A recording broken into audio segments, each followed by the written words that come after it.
예, 안녕하세요. 저 김진우라고 하고요. CFA 3차 경제학, 그러니까 캐피탈 마켓 익스펙테이션 과목 맡고 있습니다.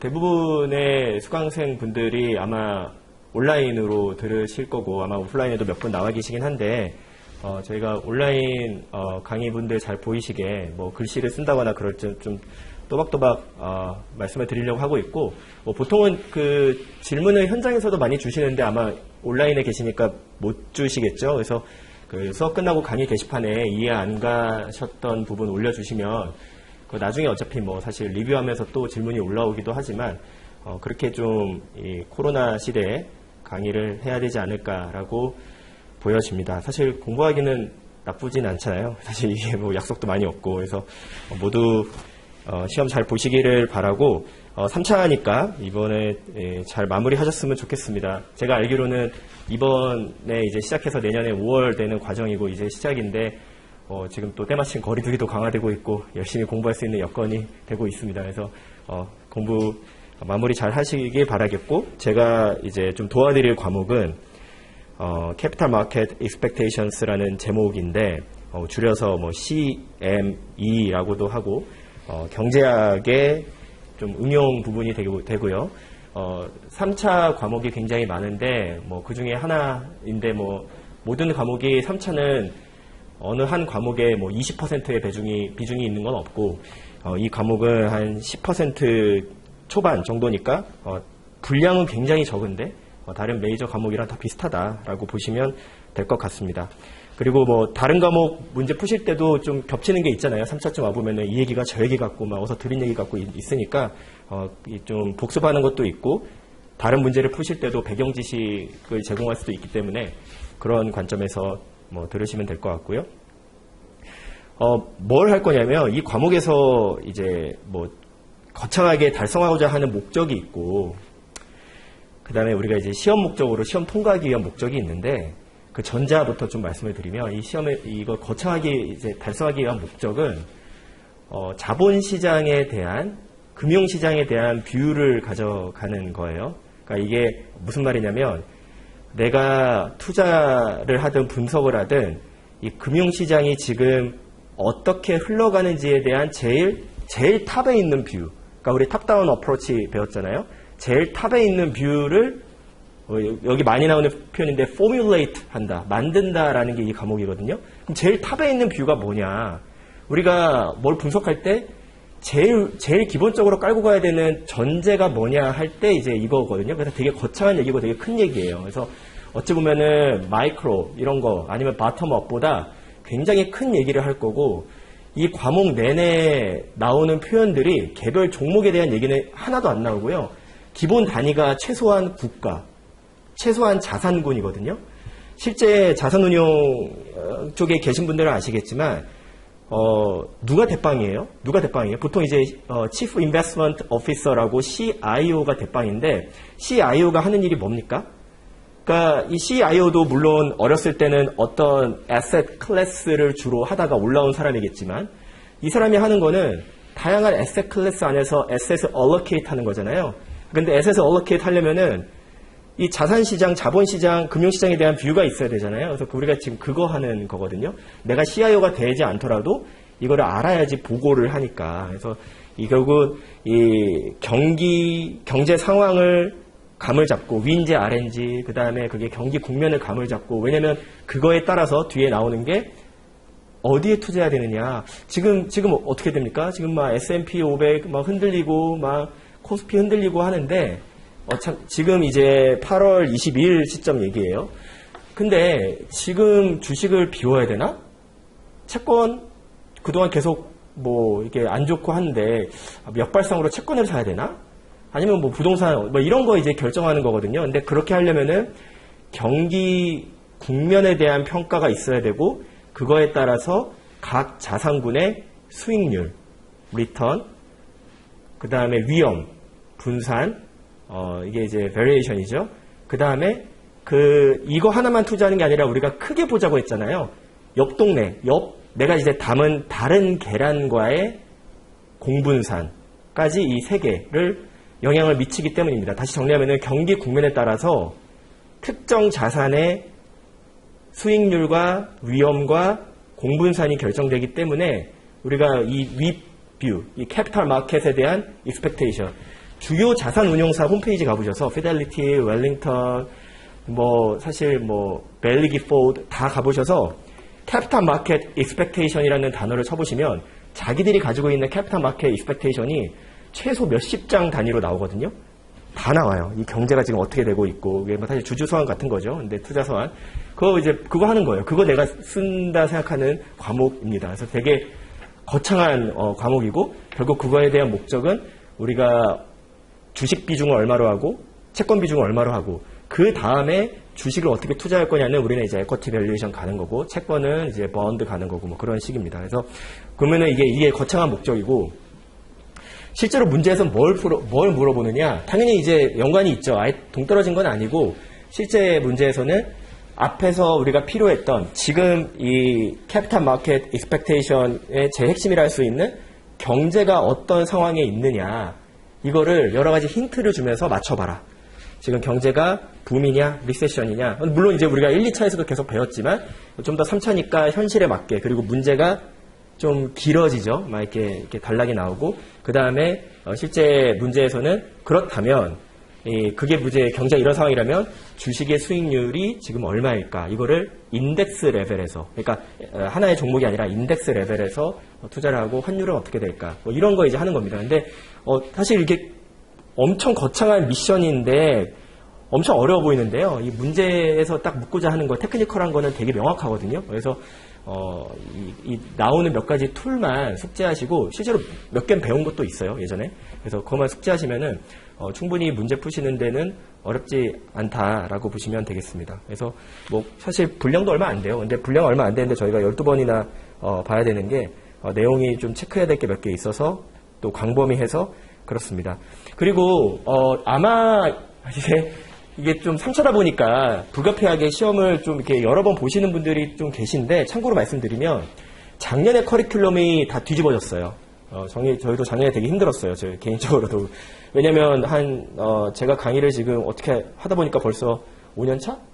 6년 차? 좀 되는데, 처음으로 이렇게 다 뒤집어졌어요. 예전에는 그냥 오타나 그냥 표현 이런 거 바뀌었는데, 작년에 많이 뒤집어지고 정말 표현이 싹 바뀌고 있던 거 사라지고 없던 거 들어오고 있거든요. 그래서 혹시나 예전 교과서를 보시는 분들은 2020년 슈웨이저 이전 버전은 아마 좀 다르다라는 거고, 그리고 막 크리티컬한 거, 흔히 막 이제 인크리스인데 디크리스 나오고 그런 게 이제 하나 있어가지고, 또는 하여튼 막 그런 이제 문제 푸는데 핵심 오타가 있어가지고 막 게시판에 계속 올라오는 게 있거든요.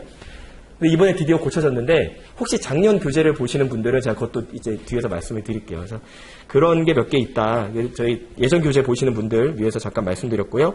이제 본격적으로 시작을 할 거고, 강사님들마다 저도 예전에 되게 옛날에 여기서 시험을 들었지만, 이렇게 강의를 들었지만, 강사님들마다 스타일은 다른데, 저의 스타일은 이 슈웨이저 북을 기본으로 이렇게 펼치고요. 커리큘럼 북이라고 하는 그 교과서는 거의 안 봅니다. 거의 안 보고, 그 대신 커리큘럼 북에 나와 있는 어떤 봐야 될 게 있다면 말씀을 드리는 정도고, 아니 진짜 필요하면 제가 출력을 해올 수도 있는데 거의 안 보고요.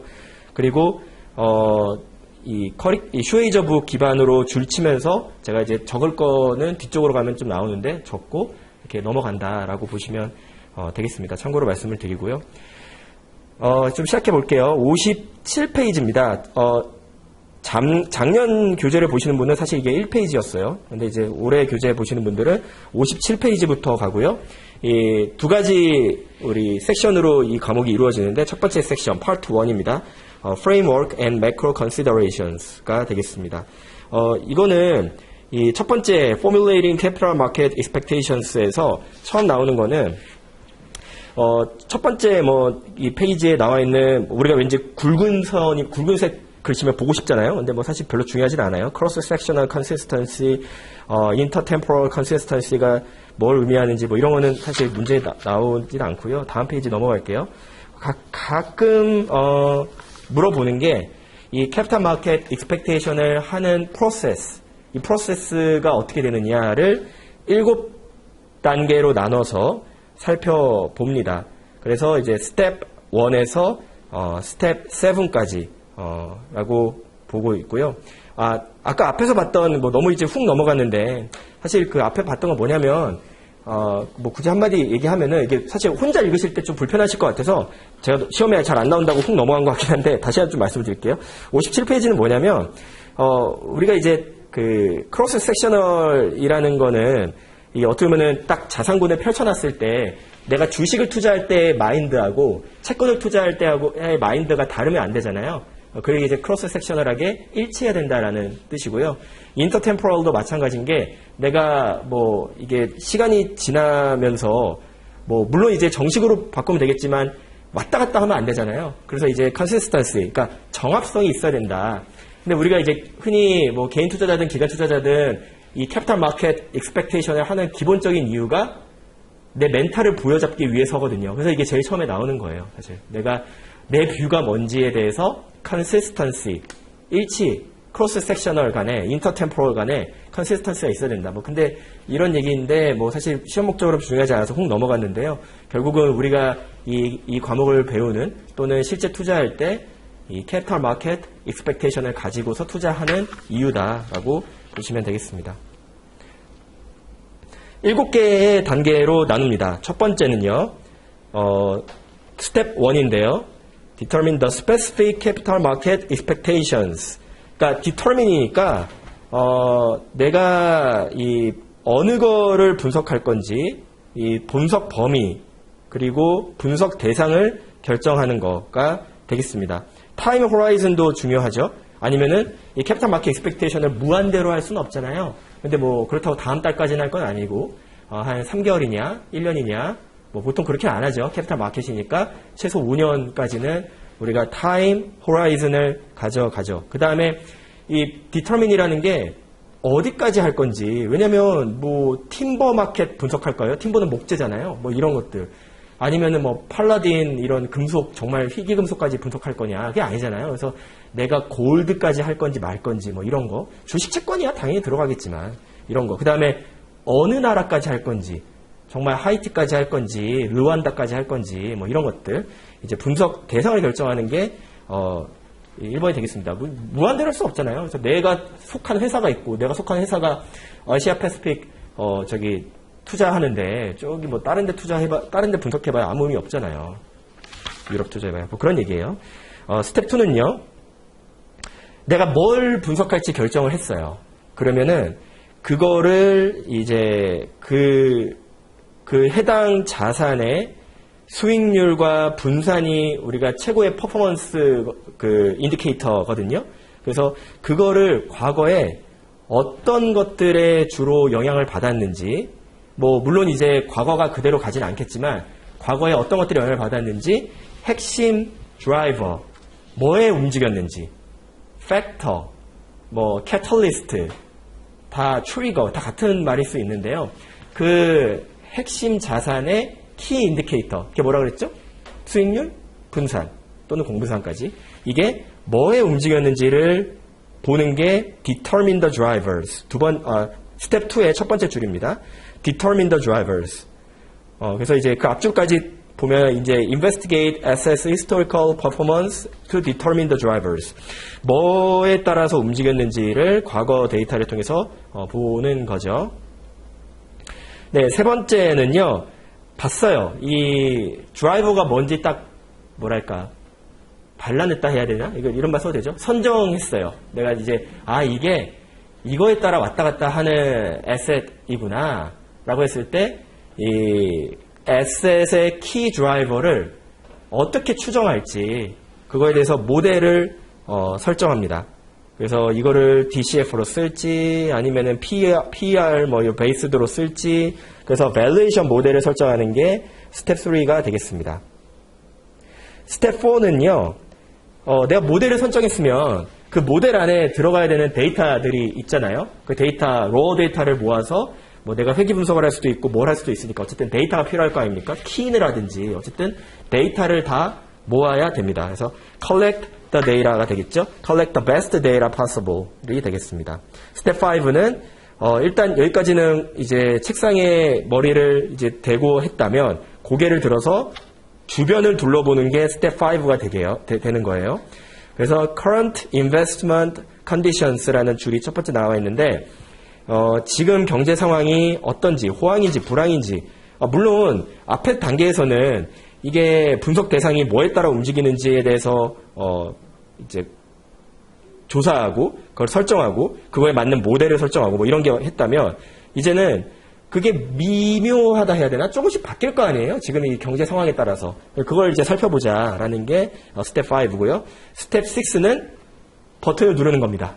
엔터를 누르는 거예요. formulate, 엔터를 누릅니다. 이제 다 준비됐으니까. 스텝 5에서 약간 미세 조정했다는 얘기죠. 그 다음에 스텝 7은 버튼 눌렀으니까 결과가 나왔잖아요. 결과 나왔으면 이제 두근거리는 마음으로 뭐 배팅을 하든 아니면 배팅 안 하고 지켜보든 내 모델이 맞았는지 모니터 하는 게 스텝 7이 되겠습니다. 그래서 사실 되게 직관적이고요. 이 문제가 예를 들면은 잔인하게 다음 칸에 들어갈 건 무엇인가 내지는 7개의 단계를 순서대로 나열하시오 이런 거 절대 안 나오고요. 그냥 직관적으로 이해만 하시면 되겠습니다. 그래서 이런 과정을 거친다라는 거고요. 그 다음에 이 필요한 정보들이 뭐가 있냐라는 건데 information needed to support the investment process includes 이거는 아까 앞에서 말씀드리는 거에 그러니까 어떻게 보면 첫 번째 단계가 되겠죠. 그러니까 되게 많은 선택지가 있다라는 거예요. 이것도 외우는 건 아니에요. 이거는 이제 이해하는 영역이에요. geographically 우리가 나눌 수도 있다.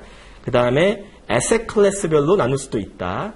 그 다음에 그 asset class 밑에 또 여러 가지 카테고리가 있죠. 그 서브 asset class들로 또 나눌 수도 있다. 뭐 이런 얘기를 그래서 이 얘기는 이제 문제를 풀 때 이런 용어들이 되게 많이 나오죠. 우리가 예를 들어 이 EU의 fixed income 시장을 분석하려고 한다. 또는 더 정확히는 이제 fixed income 내에서도 뭐 이 floating, 그러니까 변동금리 채권을 뭐 분석하려고 한다. 뭐 이런 식으로 이제 차고차고 나오는 거죠. 그래서 이거 하나하나는 뭐 전혀 외울 필요는 없지만 실제 문제가 나오거나 우리의 분석 대상은 이런 것들을 염두에 두고 이루어진다라고 보시면 되겠습니다.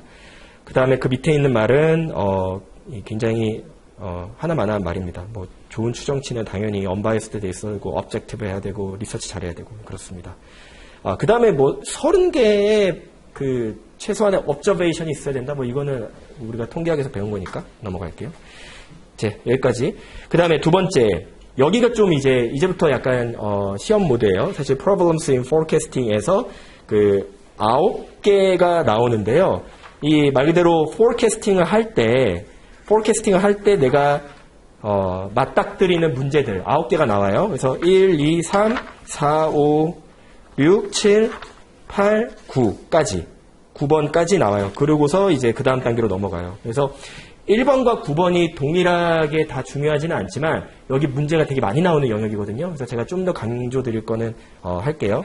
그래서 1번 여기 9번 여기 첫 번째 단락에 한번 정리를 하고요. 그다음에 이제 1번부터 가겠습니다. 그래서 중간에 이게 좀 얘기가 길어지니까 우리가 뭐 하고 있는지 중간중간 제가 리마인드를 드릴게요.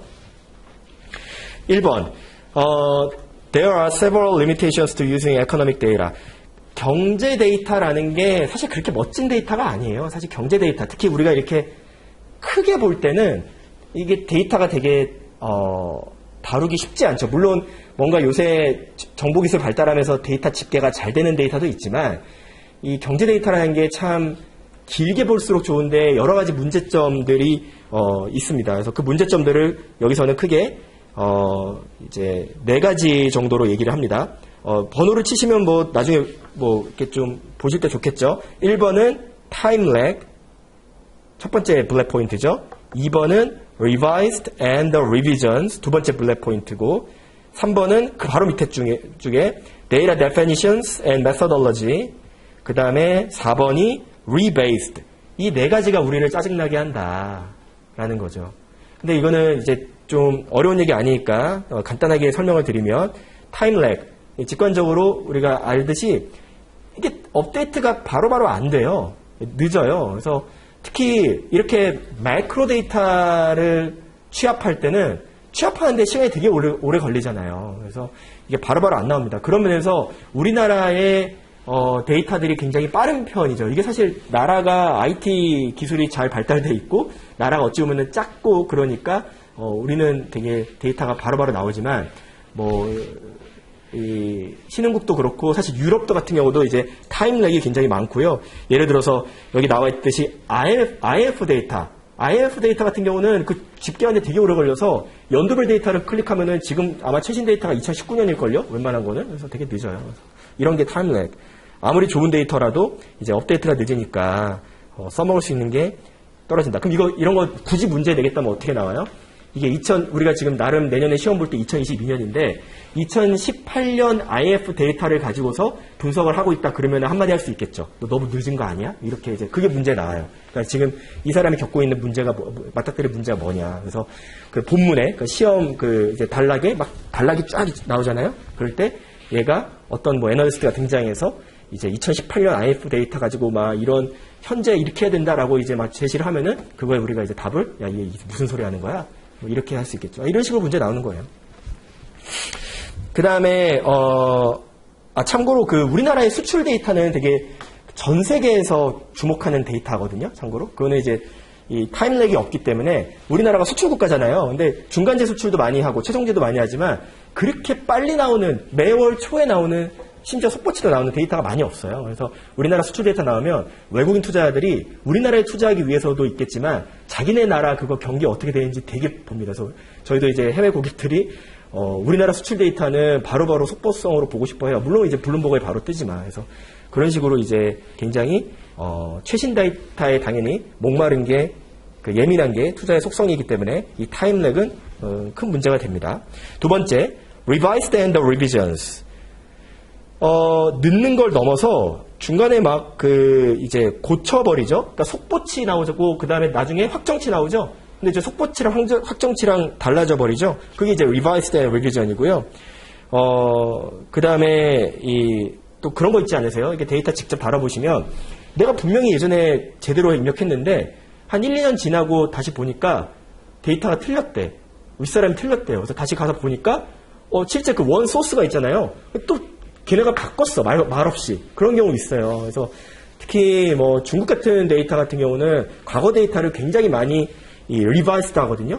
근데 반면에 저희도 일본 쪽 데이터베이스를 다룰 때 느끼는 게 진짜 웬만하면 안 바꿔요. 그러니까 사실 안 바꾸는 게 무조건 좋은 거 아닐 수도 있죠. 물론 바꿔야 되는 상황이 있는데, 근데 이게 자꾸 리바이스드 되면은 데이터를 이미 다 포뮬레이트 해놨는데, 난 그때 그거에 기반하게 해놨는데 데이터를 자꾸 원 소스에서 바꿔버리면 이제 짜증 나겠죠. 그게 이제 리바이스드 되는 겁니다. 리바이스드 and revisions. 세 번째, data definitions and methodology. 이거는 우리 경제 CFA 1차 때 또는 학부 때 배웠던 흔히 CPI 바스켓. 우리 CPI도 구성 항목이 바뀌어야 된다 이런 거 있잖아요. 그래서 이 데이터의 definition이나 methodology, 산출 방법이 바뀌면 바뀌어야 하고, 어떨 땐 바뀌어야 하고, 또 바뀌기 때문에 우리가 지금 얘기하고 있는 이 경제 데이터로서의 문제가 있다. 네 번째, rebased. 이거는 어찌 보면 테크니컬한 건데, 어떤 데이터들이 예를 들어 1980년을 100으로 해보자. 근데 너무 오래되니까 1990년을 다시 100으로 하자. 그런 식으로 rebased 될 때가 있어요. 그리고 이게 인플레이션 같은 거 계산할 때도 우리가 언제를 베이스로 할 거냐. 이것도 5년 단위로 보통 할 수도 있지만 이게 이제 좀 예민한 문제죠. 그래서 이게 베이스가 바뀌었을 때 우리는 그냥 결과값만 보고 인플레이션 수치를 그냥 엑셀에 따왔는데 알고 보니 그 인플레이션의 베이스가 계속 바뀌었었어요. 이런 것들이 이제 경제 데이터의 문제점이 되겠습니다. 두 번째, data measurement errors and biases. 데이터 자체가 측정할 때 또는 데이터의 성격상 이 바이어스, 뭔가 이제 편향된 게 있을 때를 얘기하는 거고요. 각자만의 표식으로 3개를 할 건데, 이탈릭이 돼 있어요. 첫 번째는 transcription errors, 두 번째는 survivorship bias, 세 번째는 appraisal data. 이게 이제 3가지 종류가 되겠습니다. 첫 번째 transcription errors는 되게 간단한 게 잘못 옮겨 쓰는 거예요.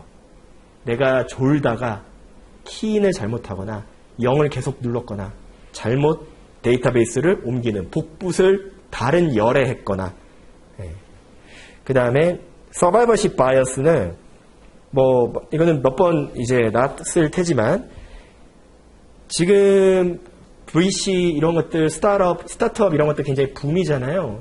근데 뭐 살아남은 사람들 가지고서 데이터를 집계하다 보니까 VC 업계가 더 좋아 보이는 것들이 있죠. 그래서 이게 서바이벌십 바이어스라는 건 이 존재 자체가 성공을 의미할 때, 살아있는 게 승자를 의미할 때, 그러니까 존재하는 것만으로도 어느 정도 성공했을 때, 완전 패자라고 해야 되나요? 실패한 사람들은 아예 집계조차 안 될 때, 그러면 그때 이제 제일 중요한 거는요, 수익률을 뭔가 과대평가하게 되고 위험을 과소평가하게 되죠. 서바이벌십 바이어스 밑에 어프레이설 데이터 바로 앞에 뭐라 되어 있냐면 historical return을 upward, historical return을 upward. 이게 이제 수익률을 과대평가. 동시에 여기 말은 없지만 위험은 과소평가, downward가 되겠죠. 그렇게 됩니다. 뭐 이것도 직관적으로 이해 가실 테니까. 그리고 세 번째, appraisal data. 사실 이 서바이벌십 바이어스랑 어프레이설 데이터 되게 많이 시험에 나와요. 한 번 더 많이 강조를 드리고, 어프레이설 데이터도 더 많이 나와요. 그 중에서 굳이 따지면. 어프레이설 데이터는 유동성과 거래 빈도가 이제 떨어지는 자산에서 어쩔 수 없이 시장에서 거래가 잘 안 되니까 감정 평가를 할 수밖에 없다라는 거잖아요. 그래서 예를 들어서 저희가 뭐 요새 뭐로 할까요? 이거 네이버의 부동산 딱 호가창이에요. 그러면 요렇게 그 다음에 거래가 뚝 끊겼다가 요렇게, 그죠? 이렇게 되어 있다. 데이터가 어떻게 되겠습니까? 뭐 그냥 그대로 그냥 직관적으로 이으면은 뭐 이렇게 되겠지만 이게 이제 실거래가 찍히는 거죠. 근데 여기까지가 사실 이제 저희가 교과서에 보면은 터널이라고 표현하는데 공백이잖아요. 그래서 여기서는 어쩔 수 없이 이 시세 얼마야? 하면은 감정평가 내지는 그러니까 실거래가 아닌 호가를 쓸 수밖에 없는. 근데 호가는 또 이럴 수 있잖아요. 호가는 거래가 안 돼서 호가는 또 이럴 수도 있고. 그래서 이게 이제 어프레이설 데이터인데 실제로 변동성은 이렇게 이쁜 게 아니라 실제로 변동성은 또는 뭐 최소한 이 정도는 있을 수 있는데 그냥 이쁘게 그어버리니까 당연히 분산을 과소평가하게 되는 그런 성격이 있습니다. 그래서 뭐 비상장 주식, 부동산 데이터 요새 이런 것들에 다 그다음에 요새 제가 느끼는 건 뭐냐면 저는 이제 퍼블릭 마켓에서 일하고 있는 애널리스트고요. 그러니까 이게 상장 주식을 한다는 얘기죠. 근데 요새 보면은 비상장 회사들 특히 이제 스타트업들 펀딩 받는 거 보면은 이 어프레이설 데이터가 대박인 것 같아요. 왜냐면 저는 매일매일 주가 변동에 되게 시달리거든요. 업무적으로. 막 왜 빠져요? 왜 올라요? 근데 이 비상장 스타트업들은 시리즈 A에서 B, C 갈 때 펀딩 받을 때만 기사에 나와요. 근데 그 펀딩을 전에 펀딩보다 적게 받으면은 펀딩을 안 받겠죠, 당연히. 무조건 내가 지금 몸값보다 더 쳐준다 그래야지 펀딩을 받을 거 아니에요. 그러니까 맨날 올라요, 맨날. 되게 아주 아름다운 이쁜 변동성 자체가 없어요, 그냥. 기업 가치는 오르는 거 아니야? 그러니까 물론 그 사이에서는 되게 치열한 업무적인 그런 게 줄다리기가 있겠지만 저희 같이 이제 퍼블릭 마켓에서 매일매일 거래되는 자산을 하는 사람들 입장에서는 굉장히 부럽죠. 그래서 비상장 주식도 물론 거래되는 툴이 있지만 그 다음에 부동산 데이터 이런 것들이 이런 대체라고 해야 될까요? 부동산을 요새 대체로 보기에는 너무나 커져 버렸지만 어쨌든 이 대체 자산, 대체 투자, alternative 이런 데서 많이 발생을 합니다. 그래서 핵심은 이 volatility, 그러니까 이 가격의 volatility, 이 변동성을 underestimate, 그러니까 이 과소평가한다라는 게 핵심입니다. 뭐 volatility를 우리가 통계적으로 표현하면은 standard deviation이 되겠죠. 그래서 appraisal data의 두 번째 줄 아래 보시면 downward the calculated standard deviation and makes the return seems less correlated. 이 뒤에 거가 좀 무슨 말인지 이거는 좀 곱씹으셔야 돼요. 첫 번째 건 앞에서 얘기했잖아요. 근데 뒤에 거 공분산을 과소평가해요. 공분산 연장 공분산을 우리가 가공하면 상관관계가 되니까 공분산 또는 상관관계를 과소평가한다. 이게 무슨 말이에요?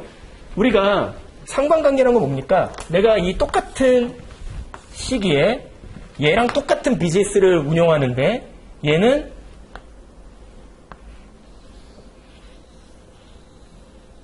이렇게 움직였다고 해보죠. 이거는 A고 이거는 B인데 얘는 비상장이고 얘는 상장이에요. 근데 얘랑 비즈니스가 똑같아. 그러면 이 빨간 게 그나마 실제 버러틀리티랑 비슷하다고 해보죠. 근데 우리가 볼 수 있는 건 뭐예요? 그냥 요거랑 요거만 보잖아요. 그러면은 얘랑 코릴레이시 돼 있어야 안 돼 있어요? 원래는 돼 있어야 돼요. 돼 있어요, 실제로. 얘네가 거래가 된다면 분명히 이렇게 움직였을 거야. 이렇게 빨갛게요. 근데 포착이 안 되죠. 그럼 뭐라 그래요? 우리가 A와 B가 이거 두 개가 뭔가 상관관계가 적네? 그럼 우리가 어떤 실수를 저지르냐면 포트폴리오에 편입을 해서 나 분산했다. 나 분산 효과 누릴 수 있겠다. 나 포트폴리오에 뭔가 계란을 따로 담았네 뭐 이런 걸 하고 있는 거예요. 근데 실제로 같은 계란이에요. 같은 바구니예요. 같은 바구니. 그래서 이거가 이 두 개, 두 번째 문구가 되게 중요한 문구예요.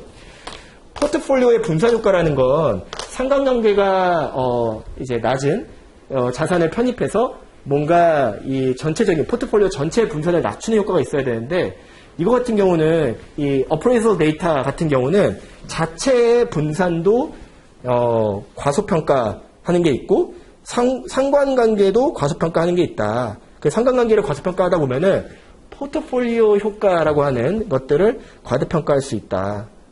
라고 보시면 되겠습니다. 네, 이 얘기가 어프레이설 데이터에서 주로 물어보는 얘기예요. 네.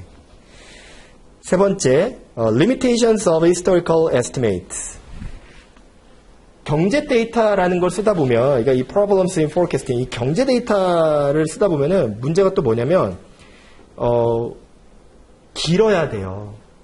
실제로 이제 경제를 분석하시는 분들이 만약에 너무 어리면 당신이 뭘 알아 막 이럴 수 있잖아요. 경제라는 게 참 이 사이클이다 보니까 업력이 짧거나 데이터가 짧은 거 가지고 얘기하면 안 먹히죠. 그래서 어쩔 수 없이 긴 거를 가지고 얘기해야 되는데 긴 데이터를 다루다 보니 직면할 수밖에 없는 문제. 그 제일 처음 문제가 여기 이탈릭으로 나오죠. 네 번째 줄 밑에 regime changes. 그리고 regime change가 일단 뭔지 얘기하면 regime이라는 건 이제 정권이라는 뜻이잖아요. 근데 이게 이 데이터의 성격이 바뀌어버리는, 그러니까 성격이 왜 바뀌었냐? 세상이 바뀌었으니까. 그래서 뭔가 정치, 경제, 문화, 사회적인 이런 변화로 인해서 데이터의 성격이 이걸 기점으로 레짐이 확 바뀌어버리는 그런 문제. 근데 우리가 그 데이터를 그냥 그런 걸 가공 안 하고 쭉 길게 데이터를 20년치를 보는데 20년치 안에 굉장히 중요한 변곡점이 있어서 그 변곡점 전과 변곡점 후는 같은 데이터로 다룰 수가 없을 때 그 변곡점을 우리가 regime change라 그러고 그랬을 때 이거는 스테이셔너리하지 않다. 우리가 이제 일관적이지 않다라고 얘기를 하죠. 스테이셔너리하지 않다라는 건 통계 용어인데 아마 배우셨을 텐데 이 통계학에서 스테이셔너리하다라는 건 기본 가정 중에 하나거든요. 스테이셔너리하지 않으면 굉장히 괴로워져요. 그러니까 무슨 말이냐면 괴롭다는 거는 스테이셔너리하지 않은 데이터를 다루기 위해서는 굉장히 고급 스킬이 필요하고 우리 CFA 교과서에서도 모든 통계적 기법은 스테이셔너리를 기반으로 이루어집니다. 근데 언제 스테이셔너리하지 않냐? 레짐 체인지가 있으면 그럼 꽤 크리티컬한 얘기라고 봐야겠죠? 그래서 레짐 체인지는 언제 발생하냐? 물론 긴 데이터를 모았다고 무조건 발생하지는 않아요. 근데 보통 문제가 어떻게 나오냐? 보통 레짐 체인지 등장하려면은 분위기가 세야 되잖아요. 최소 애널리스트가 최소 20에서 30년 데이터를 가지고 얘기를 해요. 그러면은 이거 왠지 레짐 그렇게 우리가 바로 딱 떠오르진 않겠지만 공부를 많이 하시면 이렇게 되겠지만 어쨌든 보통 그런 걸 묻는 거예요. 한 30년 데이터, 50년 데이터를 가지고서 이제 얘기하면은 이게 저 같은 경우는 이제 몇 번 봤으니까 이거 이제 레짐 체인지 물어보려고 몰아가는구나라는 게 느껴지는 그런 식으로 문제가 나와요. 그러면 이제 문제에서 레짐 체인지가 있냐 없냐 물어볼 거고 그랬을 땐 뭐가 문제냐라고 물어볼 거고 이런 게 이제 문제들이 쫙쫙 나오는 거죠. 레짐 체인지 되게 중요합니다. 되게 많이 나와요. 우리가 최근에 겪고 있는 레짐 체인지의 최신 예시는 뭐였냐면 원래 금융위기였는데 우리가 지금 레짐 체인지의 한복판에 마스크를 쓰고 있잖아요. 코로나라는 게 이게 단순히 회복된다 하더라도 아까 제가 이제 정치, 경제, 사회, 문화라고 했잖아요. 모든 걸 다 바꿔버릴 테니까 이제 나중에 경제학 데이터를 다룰 때 그거 코로나 전이야 후야 라고 하는 그거를 하겠죠. 그래서 저희가 레짐 체인지를 겪고 있습니다. 왜냐면 통화정책도 바뀌었잖아요. 지금도. 그런 식이에요. 넘겨볼게요. 한 장을. 그러면 한 장을 넘기면 우리가 긴 데이터를 그럼에도 불구하고 긴 데이터를 선호하는 게 나와 있는데 그 전에 A, B번은 뭘 하냐면 레짐 체인지가 발생하면 그럼 뭐 어떻게 하란 말입니까? 그럼 뭐 분석을 아예 포기합니까? 그게 아니라 잘라야죠. 레짐 체인지 물론 이제 언제 있는지 포착하는 것도 어렵지만 그만큼의 큰 사건이 있었던 거니까 아마 구분하기 쉬울 거예요. 잘라야죠. 그래서 A번 같은 경우는 Is there a reason to believe the entire time period is not appropriate? 그래서 이게 전체 데이터를 썼을 때 뭔가 이제 적당하지 않은 게 있는지 뭐 이런 것들을 물어봐야 되고 두 번째는 전체 데이터를 써야 된다라고 한다면 이 스태티스티컬 테스트가 레짐 체인지가 언제 있었는지 뭐 이런 것들을 구분할 수 있느냐 뭐 이런 것들을 물어봐야 되는데 이게 두 가지 질문이 전부 다 yes로 나온다면 잘라야 된다라고 봅니다. 그래서 결국은 이 레짐 체인지를 감안을 하더라도 뭔가 이 전체 데이터를 꼭 써야 될 경우가 있는지 그런 경우를 일단 A번에서 물어보는 거고 그 다음에 이제 B번 같은 경우는 레짐 체인지가 언제 발생했는지 잘라낼 수 있는 그 가위를 어디다 자를지를 어딘지 이제 특정할 수 있는지 그랬을 때 두 가지가 모두 다 이제 통과가 된다면 우리는 여기 relevant sub-period 해가지고요 자른 이제 데이터를 써야 된다 뭐 이런 얘기가 되겠습니다. 그래서 우리가 긴 데이터 a long time period를 선호하는 이유를 밑에 써놨는데요. 세 가지로 이제 블랙 포인트가 나와 있고요. 첫 번째는 statistically required. 통계적으로 유리하기 때문이죠. 뭐 긴 데이터라는 거는 일단 데이터의 개수가 많다는 거기 때문에 데이터의 분산이 더 적어질 수 있고 데이터의 품질이 더 좋아질 수 있다 라는 거고 그 얘기가 나와 있습니다. 두 번째는 more precise statistical estimates with smaller variance to the estimates. 이것도 이제 샘플 데이터가 많을수록 모집단의 값과 가까워지기 때문에 이것도 통계적인 방법에서 긴 데이터를 우리가 선호하는 이유이기도 하고요. 그러니까 첫 번째는 단순히 그 30개 넘는 개수에 의미한 거고요. 두 번째는 흔히 불편 추정치라고 통계학에서 얘기하는데 우리가 얼마나 더 실제 값에 더 정확하게 되느냐. 그걸 이제 smaller variance, more precise 이런 식으로 표현을 했습니다. 세 번째 같은 경우는 이 긴 데이터가 없으면 우리가 무리를 한다라는 뜻인데요. 이 무리하는 거를 asynchronous data라고 하는데요. 무리한다는 거는 억지로 길게 만들어 주다 보면 이게 발생하는 문제거든요. 억지로 어떻게 길게 만드냐면요. 내가 딱 어떤 데이터 보는데 그러니까 월간 데이터를 이제 검색을 했어요. 그랬더니 한 6개밖에 안 나와요. 그럼 월간 데이터 6개면은 좀 너무 작잖아요. 그래서 이거를 일간 데이터로 바꿨어요. 그러면은 왠지 180개는 나오니까 뭔가 좀 더 유리해 보이잖아요. 근데 그때 어떤 문제가 발생을 하냐? 이 asynchronous라는 거는 싱크되지 않는 부분들이 생겨요. 우리 매 달이 똑같지 않잖아요. 그러다 보니까 이게 A 데이터와 B 데이터를 비교할 때 월간 단위로 비교할 때는 A와 B와 별 차이가 없지만 이 1단위로 비교할 때는 뭔가 미세하게 엇갈리는 이를테면 휴일도 다를 테고 연휴 뭐 일간도 다를 테고 그래서 데이터를 잘게 쪼갤 때마다 asynchronous한 부분이 생깁니다. 그래서 이게 뭐로 이어지냐면 너무 잘게 쪼개면 데이터의 고유한 특성이 사라지고 사실 숲을 봐야 되는데 너무 잘게 쪼개면은 데이터의 고유한 특성이 잃어버려서 상관관계가 포착이 안 되는 거예요. 아니면은 주식 투자하시는 요새 뭐 많이 하시니까 이런 거 어때요? 우리가 예를 들어서 삼성전자와 하이닉스의 10년 그래프를 봐요. 10년 그래프. 그러면은 그 두 개가 거의 비슷하게 움직였을 거예요. 근데 삼성전자와 하이닉스의 뭐 분봉도 좀 그렇죠? 뭐 30초, 10초 단위로 우리가 이거 쪼개보면은 마치 우리도 너무 잘게 쪼개면 이게 원래 뭐였는지 모르는 것처럼 코릴레이션이 사라져 버려요. 데이터의 고유한 특성이 사라져 버리는. 그래서 이게 원래는 싱크하는 건데, 원래는 같이 가는 건데 데이터를 잘게 쪼개다 보면은 에이싱크해진다. 그래서 asynchronous data라는 거는 그다음 줄 뭐라 돼 있어요? Can result in lower distorted correlation calculations.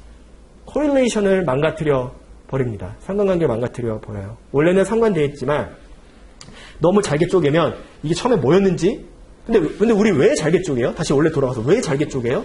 긴 데이터를 얻기 위해서 잘게 쪼갠 거잖아요. 그래서 그 얘기를 하고 있습니다. 그래서 긴 데이터가 있으면 이 짓을 할 필요가 없죠?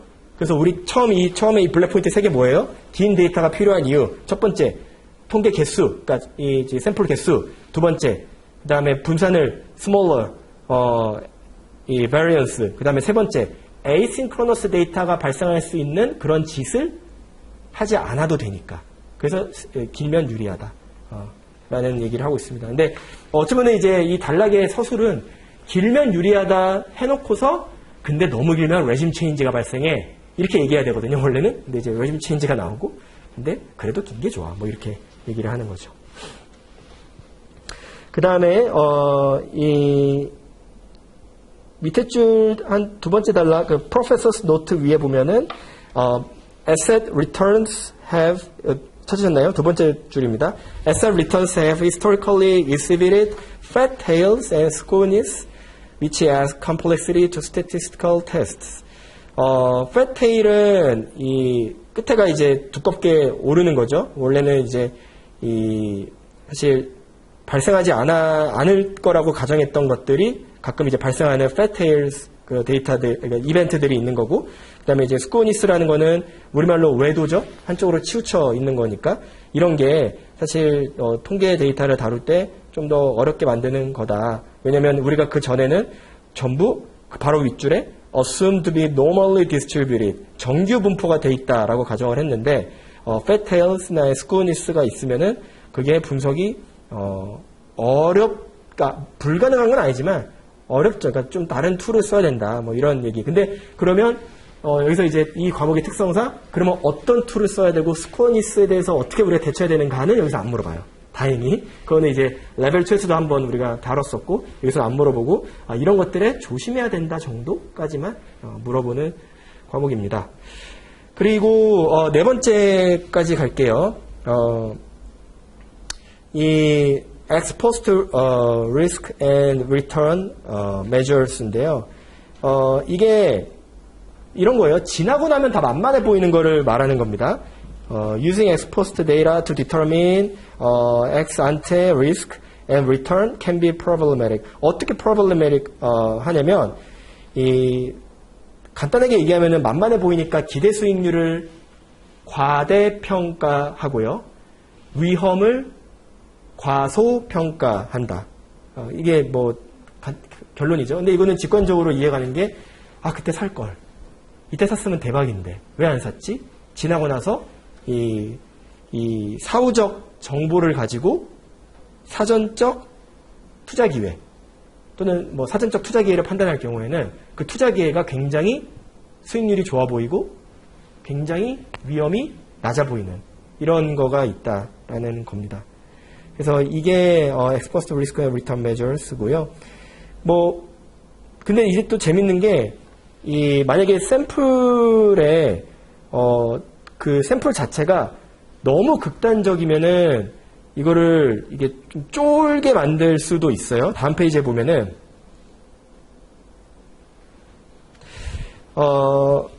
overestimation이라는 게 나와 있는데요. 참고로 그 위에 한 줄 치고 넘어갈게요. In sum, the analyst would underestimate the risks that equity investors face. 이제 주식 투자가 직면하는 리스크를 underestimate, 아까 앞에 한 얘기예요. 그 다음에 and overestimate their potential returns. 이게 이제 사후적 관점에서 사전적 투자 기회를 판단할 때의 문제가 되겠습니다. 근데 약간 가끔은 샘플 데이터가 말도 안 되는 위험을 겪고 있으면 오히려 반대 경우도 있다라는 거를 이게 사실 추가가 된 얘기인데 다음 줄에 보시면 the issue could also lead to an overestimation of risk when sample data 뭘 include 하냐면 rare negative event. 사실 그렇게까지 망하는 건 정말 드문 케이스인데 이게 사후적 이 팩트를 가지고 사전적 투자 기회라는 게 반드시 좋은 것만 하는 게 아니라 그때 투자 안 하기 잘했지. 난 다시는 주식을 쳐다보지도 않을 거야. 우리 뭐 내 아는 사람 주식 투자했다가 전 재산 날려가지고 막 이런 경우 있잖아요.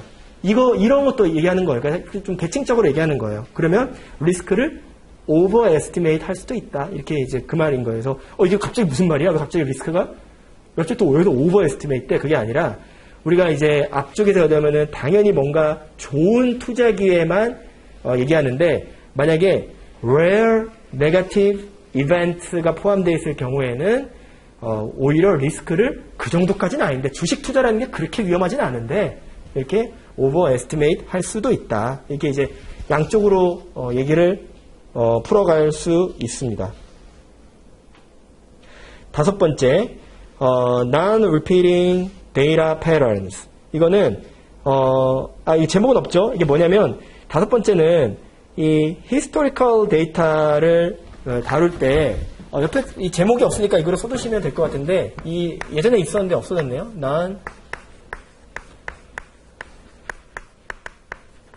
non-repeating 이 단락의 제목입니다. data patterns.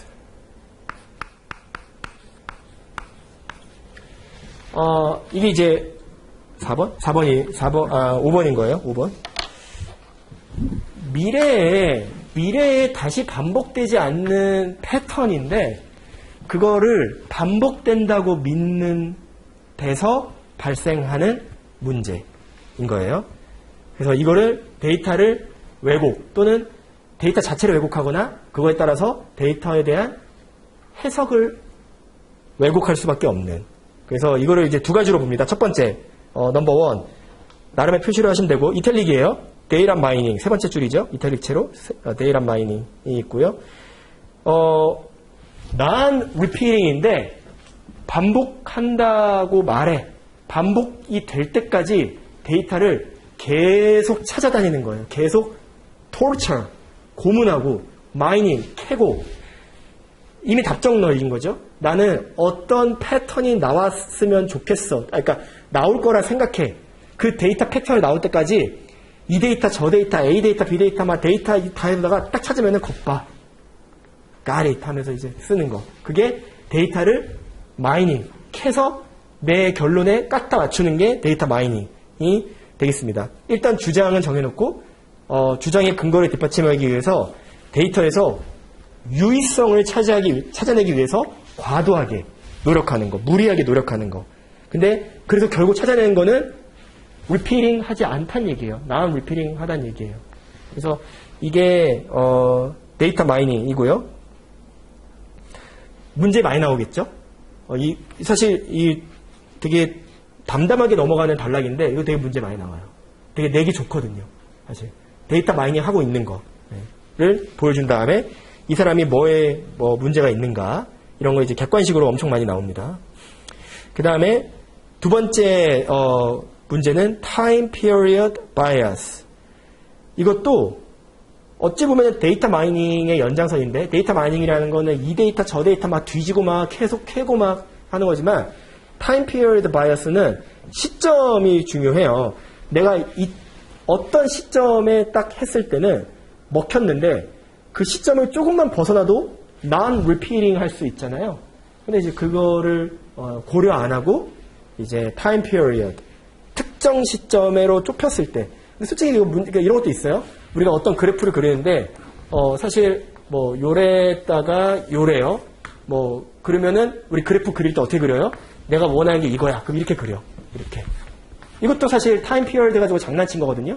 우리가 리서치 페이퍼를 쓸 때나 신문 기사를 쓸 때나 이거 되게 이제 지향해야 되는 것 중에 하나잖아요. 왜냐면 이런 게 있을 수도 있으니까. 여기를 이제 빙산의 일각일 수도 있으니까. 근데 이런 것들이 타임 피리어드 어떤 패턴을 그때만 이제 하는 거죠. 아니면은 뭐 타임 피리어드 지금 얘기하는 게 이를테면 이거예요. 같이 움직여요. 어떤 게. 오빠가 같이 움직이지 않냐. 같이 움직여. 뭐 그러니까 그랬다가 뭐 이렇게 되는 데이터라고 해보죠. 이거 좀 이상하네. 네. 근데 이게 지금 전체적으로 보면은 이게 코릴레이션이 있는 거예요. 그러니까 오히려 반대로 있겠죠. 이게 같이 가지 않잖아요. 그러니까 이런데 여기만 포착해가지고 야 봐봐 이렇게 되면은 이게 타임 피리어드를 한정 지었을 때 non-repeating data patterns가 되겠죠. 이게 이제 대표적인 문제가 되겠습니다. 어떤 관계나 어떤 민감도가 특정 시기에만 발생하는 경우가 되겠습니다. 예. 뭐 설명은 되게 직관적인데 문제 나올 수 있다라는 거를 염두에 두시고 들으시는 거랑은 좀 차이가 있으니까 말씀을 드렸습니다. 자, 그 다음 줄도 중요합니다. To avoid these biases. 이거를 피하려면 이것도 이제 1, 2, 3예요. 표현을 해두시면 될 거고 number 1, first, number 2, second, number 3 여기 나와 있죠. third. number 1, first는 economic basis. 바이어스 아니에요. basis가 있는지. 그러니까 이 경제학적으로 말이 돼? 그러니까 이게 말이 돼? 라는 거를 체크해야 되는 거예요. 그러니까 예를 들어서 이런 게 누가 얘기해. 그러면은 야 근데 이게 둘이 같이 가는 게 맞아? 라는 질문. 그러니까 경제학적으로 이게 맞아? 근데 이게 사실 뭐 길게 보면은 따로 갔을 테니까 이게 말이 되는지를 이론적, 논리적 베이스를 체크하는 게 1번. 뭐 간단한 얘기지만. Second, scrutinize the modeling process. 내가 모델링 제대로 한 건지 스스로 체크해야 되는 거고, 이 모델이 맞는지, 이런 결과를 뱉어냈는데, 이 모델링 프로세스에 뭐 틀린 거 없는지 해야 되고, 세 번째, out of sample data. 다른 샘플에도 이 박스를 그대로 옮겨가서 여기도 해봐야 되는 거죠, 여기도. 근데, 예, 그게 이제 점검 절차가 되겠습니다. 그래서, 그래야지 이런 biases를 to avoid, 피할 수 있다라는 게, 문제가 되겠습니다.